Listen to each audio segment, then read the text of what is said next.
c'est ça que j'aime bien aussi dans le montage, c'est de voir enfin, ça peut être bien et parfois un peu difficile aussi parce qu'effectivement, au moment du montage, c'est là où tout se concrétise et notamment toutes les choses auxquelles le réalisateur n'avait pas forcément pensé ou même des choses où on est persuadé que ça va marcher parce que pourquoi ça marcherait pas je sais pas, on l'avait déjà vu dans d'autres films, on est persuadé que ça marche et en fait ça marche pas.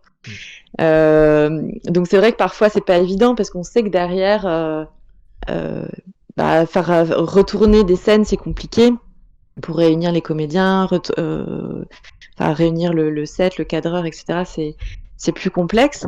Après, il faut aussi se dire que en montage, on peut tout faire aussi. C'est-à-dire qu'il y a toujours des solutions qu'on trouve en montage. Euh, Sauf si on part vraiment de très très loin, quoi. Qu'on a vraiment C'est sûr. des images pourries. Et voilà. Mais sinon, je veux dire, il y a toujours des solutions. Donc après, c'est aussi ce travail-là du monteur, c'est d'épauler le réalisateur ou la réalisatrice pour l'accompagner dans les choses qui fonctionnent pas. C'est pas grave, on va trouver d'autres solutions. En fait, on travaille ensemble et c'est aussi l'accompagner vers autre chose et lui montrer que ok, ça n'a pas fonctionné, mais peut-être qu'en fait, ce sera même mieux. Enfin, on ne sait pas justement le hasard, les bonnes surprises. C'est ça qui fait que un film est un film. Je pense que tous les réalisateurs, même les plus grands, se sont fait avoir et par des scènes où ils pensaient que ça allait marcher et au final ça fonctionne pas. Et se sont amusés au montage. Au contraire, enfin, il faut s'amuser aussi des contraintes et essayer d'en tirer quelque chose de mieux. Et ça, c'est ça qui est intéressant aussi de travailler avec quelqu'un, c'est qu'il a une autre vision. Lui, il n'était pas là au tournage. Je sais pas, les comédiens, il a pas de, parce qu'il peut y avoir aussi parfois le, pas forcément beaucoup de recul par rapport au tournage. Ou je sais pas, ça s'est mal passé avec un comédien et le réalisateur va bloquer dessus en disant que le jeu est pas bon, alors qu'en fait le jeu il est bon. C'est juste que il a plus d'affinité avec ce comédien-là, donc c'est parfois compliqué. Donc en fait c'est ça, c'est de dire non mais de mon point de vue à moi, en fait il y a aucun problème par rapport à cette séquence-là, donc essaye de t'en détacher et au fur et à mesure tout ça ça finit par revenir. Il faut arriver justement à ouais c'est délégué mais pour effectivement prendre un peu plus de recul et essayer de tirer le film au meilleur. Du coup, tu es obligé d'être un peu la psy aussi du réalisateur C'est un peu ça. pour essayer de C'est un le, peu ça. pour essayer de le rassurer au maximum quand il Oui, voilà, c'est découvre ça. les rushs et que c'est une Souvent, cata, quoi. souvent c'est ça. Il y a des.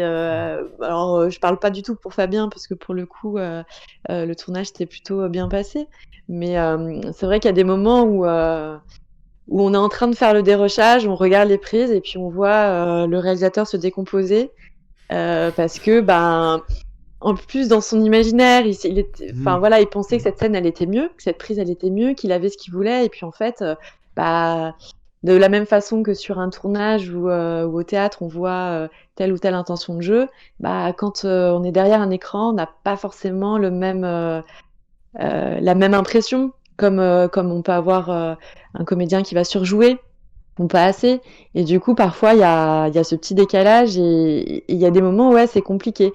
Mais après, justement, le monteur, comme il n'est pas du tout là au tournage, en général, on lit le scénario, on évite de passer sur le tournage pour justement pas non plus se faire euh, Spoiler. avoir trop une vision du décor. Comme ça, c'est plus facile aussi de pouvoir se projeter dans les plans et de pouvoir dire là, si le personnage il se déplace et qu'il va de là à là, en fait, effectivement, au tournage, il va de là à là, mais nous, il pourrait très bien faire comme ça, quoi. Je veux dire, c'est pas, on peut lui faire ce qu'on veut. Le tout, c'est qu'à l'image, ce soit pas choquant. Mais c'est vrai que même en termes spatial, parfois, c'est pas toujours évident. Parce que le réalisateur, il a vu que la pièce a été construite comme ça et ça peut pas être autrement. Et c'est l'avantage justement d'avoir vraiment un œil neuf sur sur le film. Donc parfois c'est pas toujours évident parce qu'il faut arriver à partager la vision du réalisateur. Donc c'est ça aussi qui est un peu pas toujours évident. On fait psy, mais on est aussi un peu on est obligé de rentrer dans le cerveau du réalisateur pour essayer de comprendre ce qu'il veut faire, ses intentions, et pour essayer de l'emmener au bout de ses intentions. Le but c'est pas forcément d'amener sa patte de monteur. Après, ça dépend aussi des réalisateurs. Il y en a qui cherchent ça aussi. Mais c'est vraiment de, OK, tu veux faire ça, c'est ça ton intention, c'est d'avoir de l'émotion à tel moment, de là, d'avoir un malaise. OK, on va essayer de au maximum le travailler pour avoir cette sensation-là.